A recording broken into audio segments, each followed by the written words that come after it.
Advocate general साहब बैठे हैं, और मैं तो आप सबको देख करके और जो न्यायाधीश साहब ने आप सबके बारे में बताया उसको सुन करके मुझे लगा कि मुझे आपको कुछ बताने की जरूरत नहीं, मुझे आपको सुनने की जरूरत है, आपसे सीखने की जरूरत है।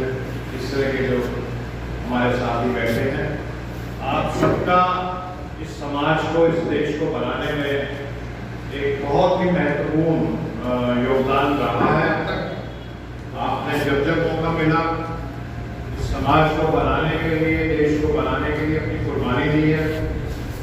और दुनिया में तमाम तरह के लोग होते हैं, वो लोग भी होते हैं जो अच्छा काम करते हैं और अच्छे काम के लिए कुर्बानी देते हैं। न्यायाधीश साहब ने अपना समय दे रहे हैं, इतने समय में अगर कहीं कोई व्यापार में टाइम लगा देते, कहीं और ये अपनी एनर्जी लगा देते तो पता नहीं लाखों करोड़ों और कमा जाते, लेकिन एक तरह की कुर्बानी है। मेरे शरद यादव जी तो मेरे राजनीतिक गुरु रहे, लेकिन मेरे पिताजी ने सुभाष चंद्र बोस जी के साथ काम किया। नेताजी सुभाष चंद्र बोस, आप सब जानते हैं, जो देश की आजादी के लिए लड़े आजाद बोस में। और नेताजी सुभाष चंद्र बोस ने 3 शब्द दिए थे अपने आजाद कोष के लोगों को, और उस समय जो जबान चलती थी उसमें था, वो शब्द थे एतमाद, इत्तेहाद, कुर्बानी। मैं कुर्बानी की इसलिए बात कर रहा था, यानी यूनिटी, फेथ, सैक्रिफाइस, एकता, विश्वास, बलिदान। और वो आजाद फौज के लोगों कहते थे अगर आप ये 3 शब्द याद रखोगे तो ये देश भी बनेगा, ये देश आजाद भी होगा और ये देश महान भी बनेगा। और इन 3 चीजों की कमी की वजह से जो हमारी एकता है, अब शैतानी ताकतें तो चाहती हैं जिस एकता में दरार हो जाए, और वही मुल्क दुश्मन ताकते हैं।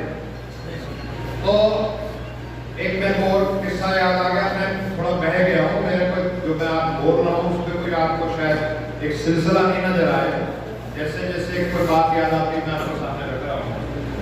तो एक बार इसी तरह की से थोड़ी बड़ी सभा हो गई थी सिंगापुर में, नेताजी सुभाष चंद्र बोस की, और आजाद फौज के लिए सिपाही भी चाहिए थे। तो बहुत सारे नौजवान आजाद फौज में शामिल हो गए थे सिपाही बन करके। गोला बारूद के लिए पैसा भी चाहिए था। तो वहां पे नाम मुझे याद नहीं आएगा, लेकिन एक शख्स थे, उन्होंने एक नारा लगा दिया कि करो सब नौछावर, बनो सब फकीर।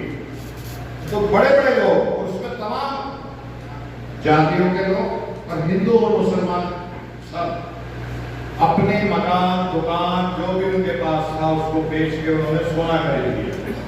और तय हुआ कि 23 जनवरी जो नेताजी सुभाष चंद्र बोस का जन्मदिन होगा, उससे नेताजी सुभाष चंद्र बोस को एक तराजू में बिठाएंगे।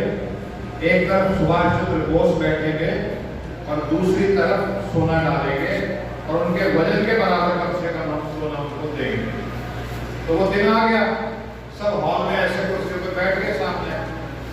अब तराजू में नेताजी सुभाष चंद्र बोस बैठे हैं, दूसरे पलड़े में एक एक करके जो जितना भी सोना लाया था वो उसमें डाले जा रहे। अब एक एक करके हॉल में एक बार पलड़ा ऐसे ऊपर होता है, लेकिन फिर बैठ जाता है, और लगभग सभी लोग जो लेकर के आए थे वो सब सोना डाल चुके।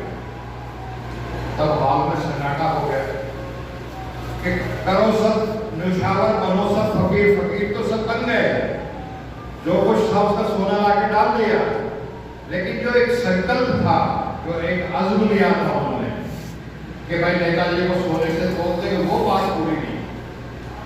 तो उसमें जब सन्नाटा छा गया पूरे हॉल में, तो एक बूढ़ी माँ की सिस्टियों की रोने की आवाज हॉल के कोने से आती है, और वो माँ अपने सीने से एक फोटो लगाए, जैसे आपने अभी बाबा साहब का फोटो दिया, और उस फोटो में जिसका फोटो था वो उनका एक इकलौता बेटा था, जो आजाद हिंद फौज में लड़ते लड़ते शहीद हो चुका था।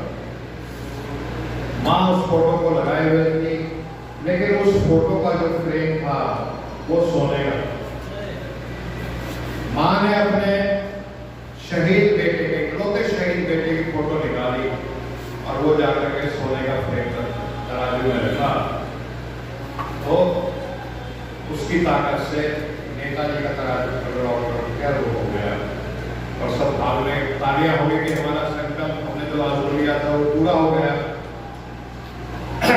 ऐसे समय में नेताजी सुभाष चंद्र बोस बड़े जज्बाती हो गए और बोलने के लिए खड़े हुए और उन्होंने एक बात उस समय कही थी कि ऐ हिंदुस्तानियों, आज आपने मुझे बहुत कुछ दिया है।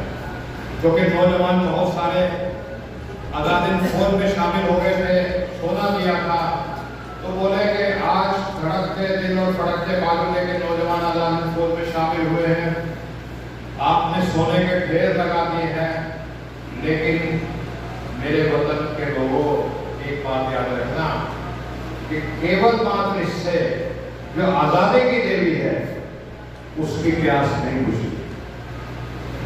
आजादी की देवी को तो अपना शीश फूल चढ़ाने वाले यानी सर कटाने वाले पागल पुजारियों की जरूरत है।